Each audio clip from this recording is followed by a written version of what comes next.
This is the part where she realized that recognition did not come with safety. After dressing Kenya, the women told her something she was too young to understand. Now, she had to work.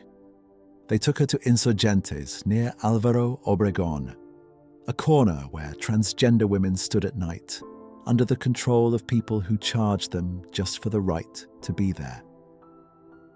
Kenya was still only 9 years old, and when someone questioned her age, the answer was cold. As long as she paid, she could stay. In that world, Kenya learned quickly how to approach a car, which hotel to use, how much to charge, what to avoid. At first, she earned well because she was new, but the street has a cruel rhythm. The attention faded, the money slowed down, and soon, the people who approached her began asking different questions. Did she drink? Did she use anything? At first, Kenya did not even understand what they meant. Then she learned that saying yes could mean getting work. Little by little, the substances became part of survival, and then survival became another trap. Eventually, Kenya could no longer pay for the hotel. The room disappeared, the bed disappeared. The little safety she thought she had found disappeared too. She lost the few belongings she had. And then there was only the street. No room, no door, no place to return to. Just the city. And the night. Kenya slept in parks, bathed in fountains, asked for food, cleaned windshields, and lived among other children who had also been abandoned by the city. Some of them were known as the Niños Rata, not because they were rats, but because underground, rats were sometimes the only living beings they could care for. Children with no beds, no protection, no family looking for them. Children surviving in the shadows of a city that walked past them every day. Kenya became one of them, a child everyone could see, but no one wanted to protect. Kenya tried shelters more than once. Casa Alianza, religious organizations, civil organizations, places that offered shelter. But there was always a condition. Inside those places, she could not be Kenya. She had to be treated as the boy others believed her to be. So she used those places only to survive physically. A few days, maybe a week, enough to recover. And then she returned to the streets. Because outside, even with all the danger, she could at least exist as herself. By the time Kenya was 13, her body and mind were reaching a breaking point.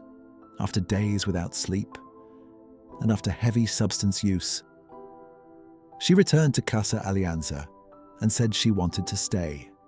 But when she suddenly stopped using substances, her body reacted. She began experiencing hallucinations. And she was taken to the Fray Bernardino psychiatric hospital in Mexico City. At that time, Kenya says, homosexuality and trans identity were still treated by some as mental disorders. The doctors saw a 13-year-old transgender girl living on the street, surviving through adult exploitation, using substances, and they were stunned. They asked her how she protected herself with clients. Kenya did not know what protection meant. She did not know what a condom was. So they tested her for a disease many people at the time spoke about with fear and ignorance. A disease they called the gay cancer. The results took months. Kenya waited inside the hospital for 6 months. Then they told her she was HIV positive. Kenya did not fully understand the diagnosis. What she understood was much simpler and much more terrifying. They told her she was going to die. So she left. She returned to the streets, and she hid her diagnosis from everyone. Because in that world, stigma could be another sentence. It could get you beaten, rejected, abandoned, all over again. So Kenya carried the secret alone. A child with a diagnosis she barely understood. Walking back into the same streets that had already taken so much from her. And for years, the same cycle continued. Insurgentes, hotels, substances, violence, survival. Childhood disappeared. Adolescence disappeared. And by the time Kenya became an adult, the city had already shaped almost every part of her life. Then, at 27, another turning point came. Kenya was arrested during a police raid in Tepito. She says she had gone there to buy substances, but after the operation, she was accused of illicit substances-related crimes and sent to prison. No family support, no money, no one to call. Kenya entered the prison system as a transgender woman with an active addiction and an HIV diagnosis she had hidden for years. At first, prison was another place of humiliation. She was placed in men's facilities. Guards mocked her. Other inmates insulted her. Violence followed her from the streets into the cells. The same rejection, the same danger. Only now, behind bars.